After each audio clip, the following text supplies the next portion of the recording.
이사야 12장 1절에서 2절 말씀입니다. 그날에 네가 말하기를 여호와여 주께서 전에는 내게 노하셨사오나 이제는 주의 진노가 돌아섰고 또 주께서 나를 아니하시오니 내가 주께 감사하겠나이다 할 것이니라. 보라, 하나님은 나의 구원이시라. 내가 신뢰하고 두려움이 없으리니 주 여호와는 나의 힘이시며 나의 노래시며 나의 구원이심이라. 아멘. 봉독한 말씀으로 하나님은 나의 구원이라는 제목으로 12월 첫째 주 대강절 둘째 주일 하나님의 말씀을 듣습니다.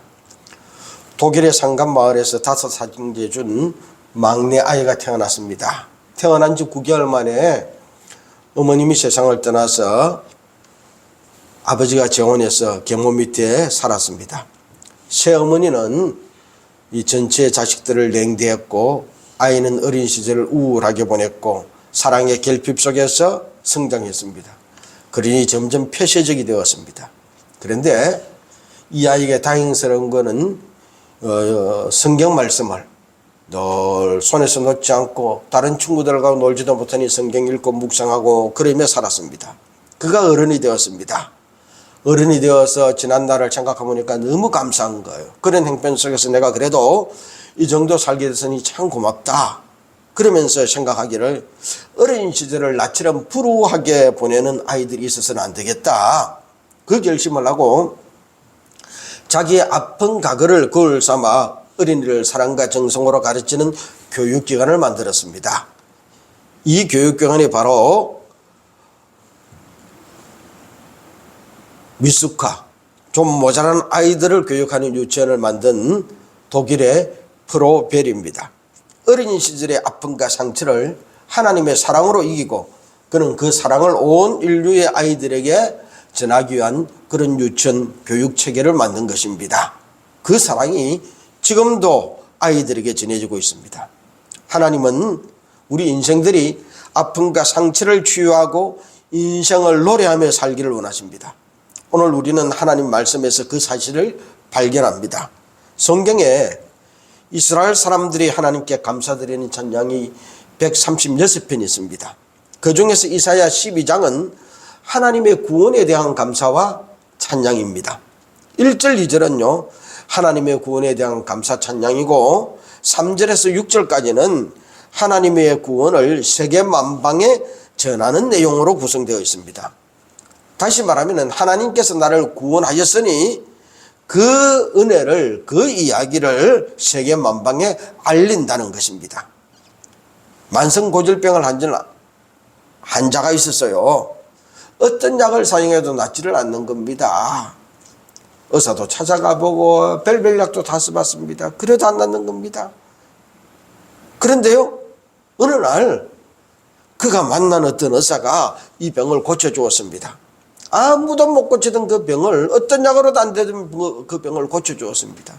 그러니 이 사람이 야, 이 의사가 내 병을 고쳤다 막 그러면서 세상에 알림겨우 이야기를 한다는 겁니다. 바로 그런 내용이 오늘 이사야 12장의 말씀입니다. 하나님 말씀을 다시 한번 들읍시다. 그날에 네가 말하기를 여호와여 주께서 전에는 내게 노하였사오나 이제는 주의 진노가 돌아섰고 또 주께서 나를 아니하시오니 내가 주께 감사하겠나이다 할 것이니라. 보라, 하나님은 나의 구원이시라. 내가 신뢰하고 두려움이 없으리니 주 여호와는 나의 힘이시며 나의 노래시며 나의 구원이심이라. 1절 말씀은 우리 조상 아담과 하와의 범죄 이후 계속된 인간의 범죄로 인하여 받은 진노를 말합니다. 하나님은 아담과 하와를 위하여 모든 것을 다 만들어 주었습니다. 그리고 이 에덴의 동산에서 생육하고 번성하고 정복하고 지배하고 다스리라는 복을 주시면서 그 다스림을 세계 만방 우주 끝까지 확장해 나가기를 원했습니다. 하나님께서 맡겨주신 일을 하며 세상을 다스리라는 사명을 주셨습니다. 그러나 아담과 하와는 하나님의 말씀을 무시하고 사탄의 겜에 빠져서 선악과를 따먹고 말았어요.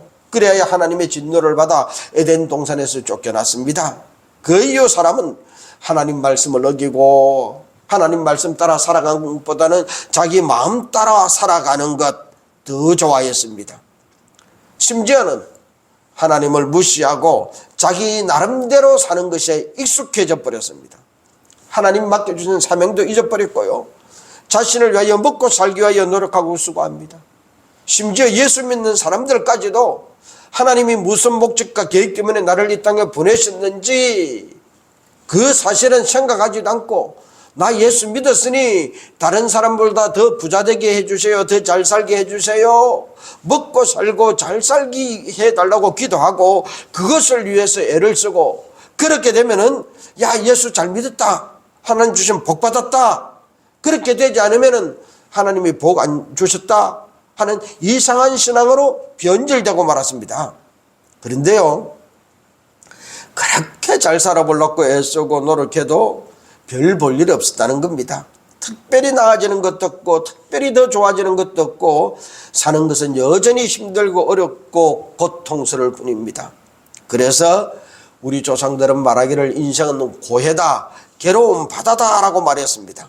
사는 것이 힘들고 어렵다는 것입니다. 그런 인생을 살아가는 사람들을 향하여 하나님께서 다시 한번 사랑을 베풀어 주십니다. 하나님께서 우리를 찾아와 주셔서 우리의 모든 잘못을 용서해 주시고 하나님을 잘 따르지도 않던 죄악과 고통의 구덩이에서 살던 우리를 그곳에서 건져 주십니다. 그분이 바로 하나님이 사람의 몸을 입고 이 땅에 오신 예수 그리스도입니다. 하나님 말씀입니다. 아들을 낳으리니 이름을 예수로 하라. 이는 그가 자기 백성을 그들의 죄에서 구원할 자이십니다. 우리들의 죄에서 구원해 주기 위하여 사람의 몸을 입고 오신 분, 그분이 예수님이십니다. 그러므로 누구든지 예수님을 믿기만 하면은 어떤 상과 어떤 행편에 있을지라도 구원받게 됩니다. 예수 믿는 사람을 잡아 죽이던 사울도 구원해 주셨고요. 구원만 해 주실 뿐 아니라 예수님을 위하여 일하면서 살 수 있는 위대한 전도자로 살 기회를 주셨습니다. 예수님을 따라다니는 제자 중에는요, 예수님을 모른다고 3번이나 부인했던 사람도 있습니다. 심지어는 예수님을 저주까지 했던 사람도 있습니다. 그 사람을 부활하신 예수님은 다시 찾아가 만나 주셨습니다. 내가 부활했다. 자, 나를 보아라. 그러면서 함께 해 주셨어요.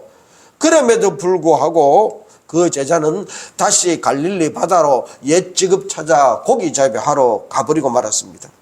고기 잡기 위하여 열심히 노력했습니다. 자신이 알고 있는 모든 기술을 다 동원해서 애썼습니다. 그러나 한 마리도 잡지 못했습니다. 이제 고기라도 잡아야 먹고 살 텐데 말입니다. 그는 예수님을 따르는데도 실패했고 다시 옛 직업으로 돌아서 고기 잡는데도 실패했습니다.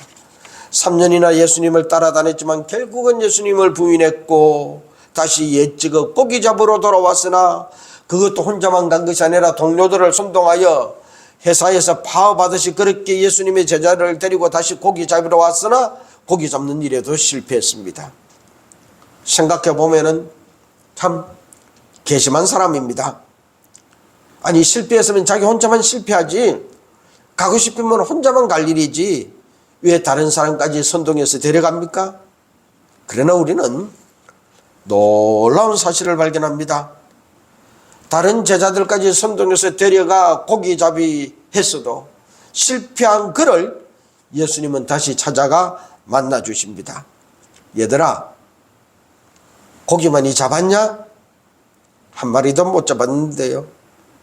야, 그래, 꼴 좋다. 나를 버리고 가더니 잘 됐다. 이 앞으로 한 2000년 후쯤에 한국이라는 나라가 있을 것인데 그 나라에 이런 노래가 있을 것이다. 나를 버리고 가시는 님은 심지도 못 가서 발병 난다. 너희들이 딱 그 꼴이구나. 그래, 집단으로 나를 버리고 그렇게 고기 잡으러 갔다고? 3년 동안 내가 너희들을 그렇게 가르쳤더나 이 괘씸한 놈들아? 예수님은 그렇게 말씀하시지 않으셨습니다. 자신을 버리고 집단으로 달아난 것까지 용서해 주었습니다. 자신을 버리고 집단으로 달아난 그들을 위하여 손수 아침밥을 지어 주었고 고기를 구워 주었습니다. 그리고 네가 나를 사랑하느냐 다시 물으시고 예수님의 일을 맡겨주셨습니다. 자신을 버리고 달아난 그들에게 다시 내 양을 치라 하시면서 그들이 해야 될 사명을 다시 일깨워 주셨습니다. 그렇습니다. 주님은 나의 모든 죄를 용서하시고 나를 구원해 주십니다. 나에게 주님이 계획하신 그 위대한 일을 다시 맡겨 주십니다. 나의 잘못과 과거를 묻지 않고 다시 맡겨 주십니다.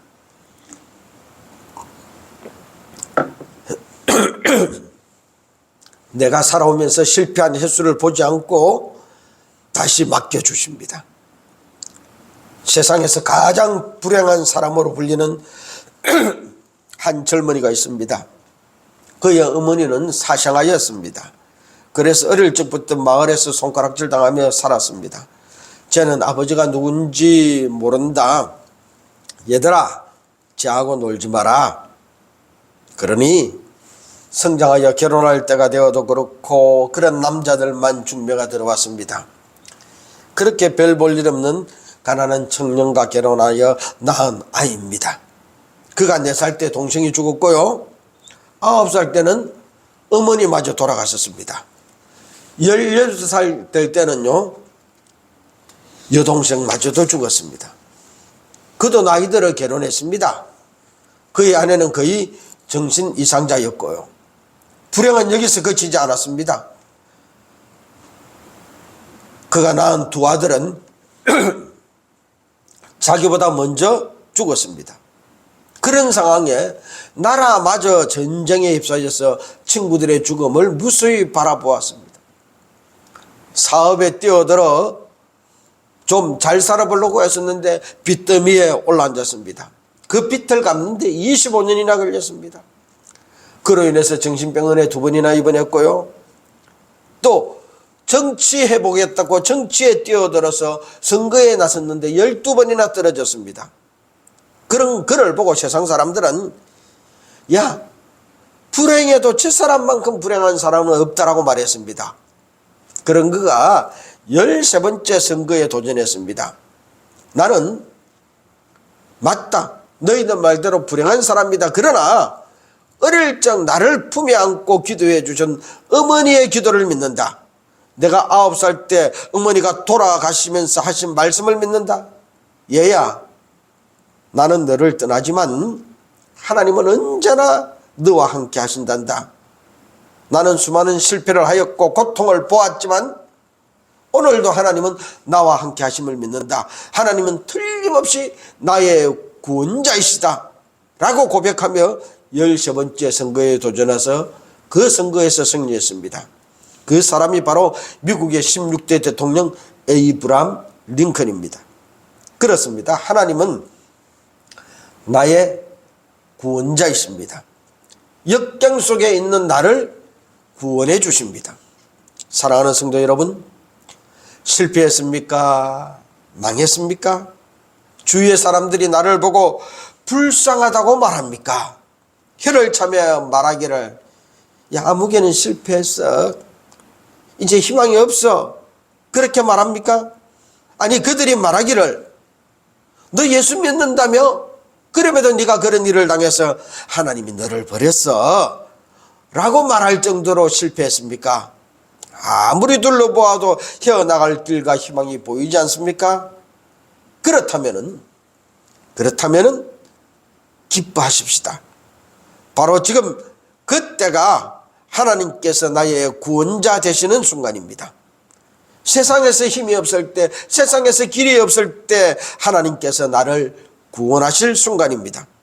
세상의 희망이 끊어지고 세상 사람들이 바라볼 때 너는 이 세상에서 가장 불행한 사람이다 라고 말하는 바로 그 순간 하나님은 우리를 놓지 않고 계십니다.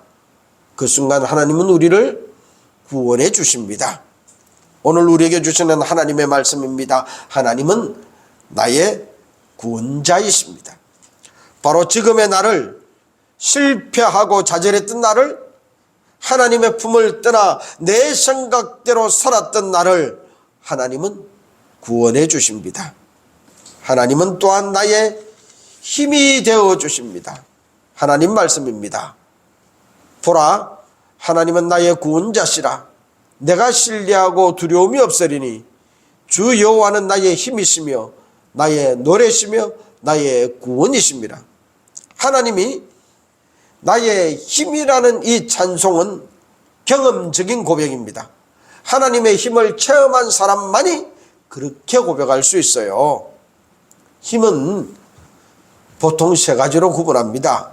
육체적인 힘이 있어요. 물건을 만들고 물건을 들고 그런 힘, 무력, 폭력, 경제력, 정치력, 지식의 힘, 인간 세계에서 생성되고 행사되는 이런 모든 힘을 가리켜서 육체적인 힘이라고 말합니다.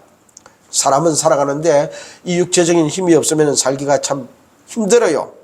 그 힘과 계류 이기는 것을 경쟁력이라고도 합니다. 그래서 경쟁력을 자꾸 키우려고 그렇게 애를 쓰는 거예요. 제가 전도사 시절에 아마 30년도 더 된 것 같아요. 창원시에서 이 교육자연합에서 활동을 할 때 동면의 한 전도사님과 같이 그분의 봉고차를 타고 이 일 때문에 갈 때가 있었습니다. 창원시에서 의창군으로 넘어가는 그 도로가 2차선이 되다가 철도 건널목만 이상하게 1차로를 만들어놔서 서로 한 번 왔다 갔다 그렇게 차례대로 하는 거예요. 건너 쪽에서 덤프트럭이 먼저 진입을 했는데 이 전도사님이 차를 막 봉고차를 밀어 넣는 거예요. 그러니까 철도 건널목에 덤프트럭이 딱 브레이크를 잡고 건널목 위에 서 있으면서 기사가 창문을 열고 막 욕을 하는 거예요. 그래도 이 전도사님이 차를 안 빼니까 차에서 내려오는 거예요. 쌍욕을 하면서 기세좋게 내려서 가지고 이 본고 앞에서 전도사님 보고 막 물으는 거예요. 그러니까 이 전도사님이 창문을 슉 열면서 손을 턱 내밀고 하는 말이 뭐요? 그러니까 이 기사가 그렇게 기세등등하게 욕을 하더니만 아유 알았습니다. 내 차 빨게요. 그리고는요 그 한마디에 그냥 꽁무니 치고 달아나서 차를 빼주는 겁니다. 분명히 잘못은 이 전도사님이 했어요. 먼저 덤프트럭이 들어왔으니까 지나가기를 기다리고 들어가야 되는데 반쯤 들어오는데 이제 마주변에서 차를 밀어 넣어서는 욕도 들을 만하지요. 그런데 왜 그렇게 기세등등한 덤프트럭 기사가 그냥 가버릴까요? 가만히 보니까요. 뭐요 하면서 내미는 그 손이 제 손 한 3배 4배 되고 키도 2m 가까이 크고 덩치도 2~3배 되니까 그런 사람이 차에 떡 붙이고 앉아 있으니까 막 욕을 하면서 내려오던 그 덤프트럭 기사도 아이고 내가 뺄게요 하고는 달아나 버립니다. 육체적인 힘, 세상의 힘입니다. 그런데요 이것은 영원하지 않습니다. 또 하나는 영적인 힘이 있습니다. 영적인 힘은 초자연적이며 초월적인 힘입니다. 마귀도 이 힘을 가지고 있습니다. 또 한 가지 힘은 영원한 힘입니다. 모든 것을 주장하고 이끄는 힘이에요. 바로 하나님의 힘입니다. 하나님의 힘에는 그 누구도 그 무엇도 겨룰 수 없고 맞설 수 없습니다. 마귀도 하나님의 힘 앞에는 어찌할 수 없습니다. 사탄 마귀도 예수님의 십자가 아래에서 무릎을 꿇었습니다. 나의 주님 예수님께서 사망 근세 이기시고 부활하심으로 마귀의 근세는 예수님의 십자가 아래에 무릎을 꿇고 말았습니다. 사탄 마귀를 이기신 하나님의 힘, 그 힘이 나의 힘이 되어주십니다. 하나님의 힘은 자기 힘을 믿고 자기를 의지하는 사람에게서는 떠나버립니다. 그러나 하나님, 나는 보잘것없습니다. 나는 연약합니다. 그러면서 보잘것없고 연약할지라도 하나님을 믿고 의지하는 사람에게는 힘이 되어 주십니다. 그렇습니다. 나는 보잘것없지만 모든 것을 할 수 있습니다. 왜냐하면 그 하나님의 힘이 나의 힘이 되어 주시기 때문입니다. 하나님의 힘을 믿고 의지하면 강한 힘이 되어 나를 지키시고 보호해 주십니다. 교만과 불신과 의심과 염려는 내게서 하나님의 힘을 빼앗아가 버립니다. 그러나 내가 하나님을 의지하고 하나님을 의뢰하는 그 믿음은 하나님의 힘이 영원히 나와 함께 해주십니다. 이사야 40장 31절 말씀입니다. 오직 여호와를 앙망하는 자는 새 힘을 얻으리니 독수리의 날개치며 올라간 같을 것이요 오직 하나님만 바라는 자 그들에게 새 힘이 되어 주십니다. 한평생 하나님의 힘을 체험하며 살았던 다윗의 고백입니다. 나의 힘이 되신 여호와여 내가 주를 사랑하나이다. 여호와는 나의 반석이시요 요새시요 나를 건지시는 자시요 나의 피할 바이시요 나의 방패시요 나의 구원의 뿌리시요 나의 산성이시라.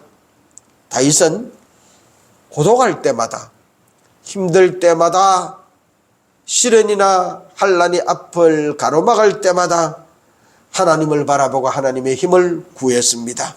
그리고 그 힘으로 문제를 해결하고 승리했습니다. 하나님은 나의 힘이시며 나의 구원이십니다. 하나님은 나의 노래가 되어 주십니다. 사람의 노래에는 가사가 있고 사상이 있고 뜻이 있습니다. 전도사 때 바닷가에서 천막을 치고 교회를 개척했을 때입니다. 천막을 치고 교회를 개척했지만 교학교 교사도 필요하고 성가대원도 필요하고 막 그랬어요. 그런데 어느 날 밤 어떤 사람이 술집에서 교회 앞에 전봇대를 붙잡고 씨름을 하면서 말을 합니다. 야, 이 부장, 이 자스가 노래는 그렇게 하는 게 아니야. 노래도 못하는 게 부장이라고 까불고 있어. 아마 직장에서 자기 상사한테 혼이 많이 난 모양입니다. 그 부장보다 확실히 노래는 잘하는 모양이에요. 그러면서 노래를 하는데 천부여 어지없어서 손들고 옵니다. 주나를 박대하시면 나으리까 그러면서 찬송을 부르는 거예요. 그러니까 지나가는 사람들이 다 웃습니다. 완전 가관이에요. 전봇대 붙잡고 이부장 노래 가르치다가 찬송가를 부르니 다 웃는 거예요.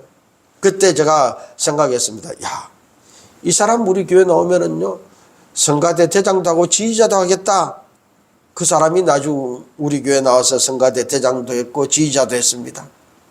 이 세상의 노래는 자연, 이념, 사상, 사랑을 애찬하거나 표현하는 것이 대부분입니다. 그러나 찬송은 그 대상이 하나님입니다. 하나님을 찬양하고 하나님을 경배하는 겁니다. 영국 주인 에드워드 영은 말합니다. 기도는 우리의 길을 하늘로 향하게 하지만 찬양은 이미 우리를 그 하늘에 가 있게 한다라고 했습니다. 노래 가운데 가장 귀하고 고상한 노래는 하나님을 노래하는 것입니다. 그것은 거룩한 노래이기 때문에 우리가 성가라고 부릅니다. 예수로 나의 구주 삼고 이 찬송 우리가 참 많이 부릅니다. 이 찬송을 쓴 크로스비는 생후 6개월 만에 다쳐서 맹인이 되었습니다. 어느 날 친구가 너무 안타까워서 말을 합니다.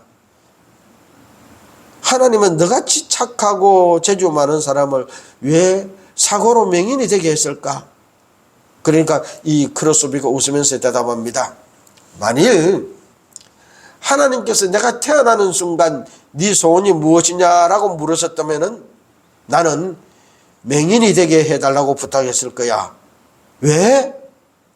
비록 내가 6개월 만에 맹인이 되어서 어릴 때 본 거는 기억을 못하지만 그래도 내가 눈을 뜨고 제일 먼저 보는 것이 천국 가면은 예수님일 거야.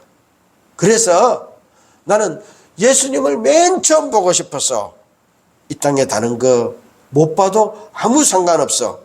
그래서 네 소원이 뭐냐 물었다면은 나 맹인으로 태어나게 해주세요. 천국 가서 제일 처음 눈을 뜨고 주님 보고 싶어요.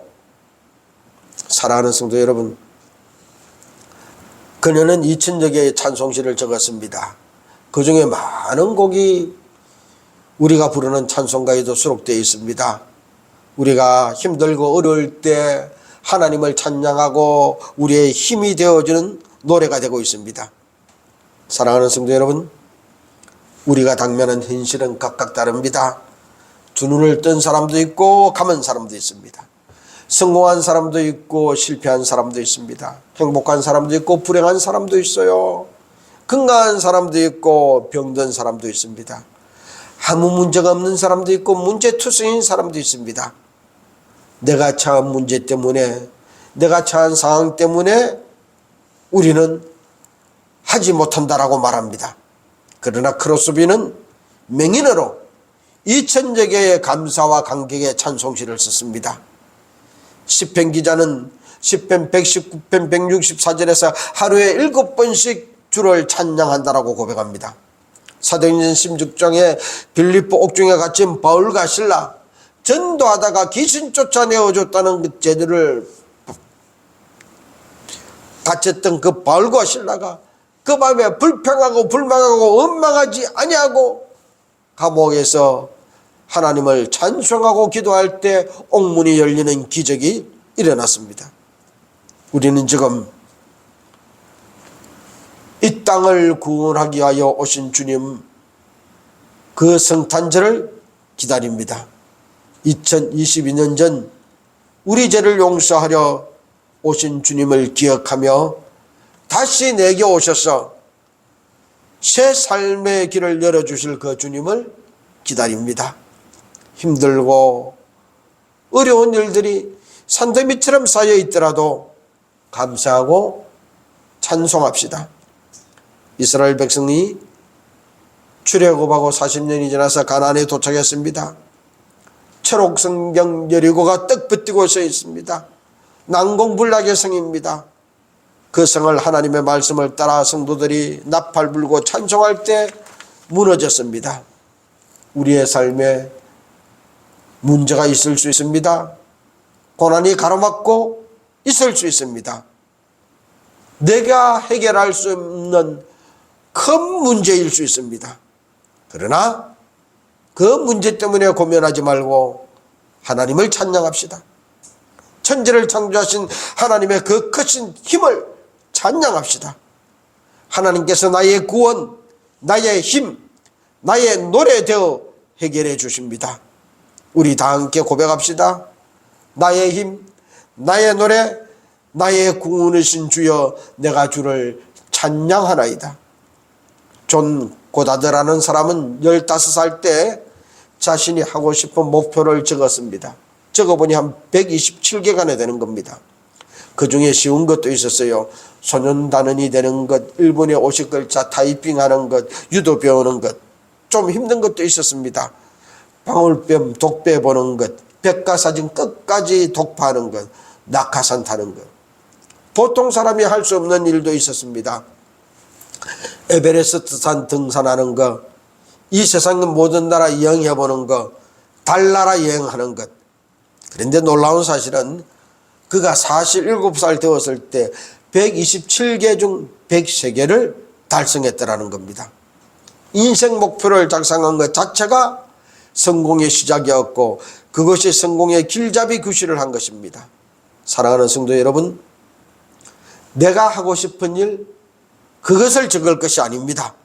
우리는 나를 이 땅에 보낼 때 하나님이 맡겨준 일, 그 일이 무엇인지 생각하십시다.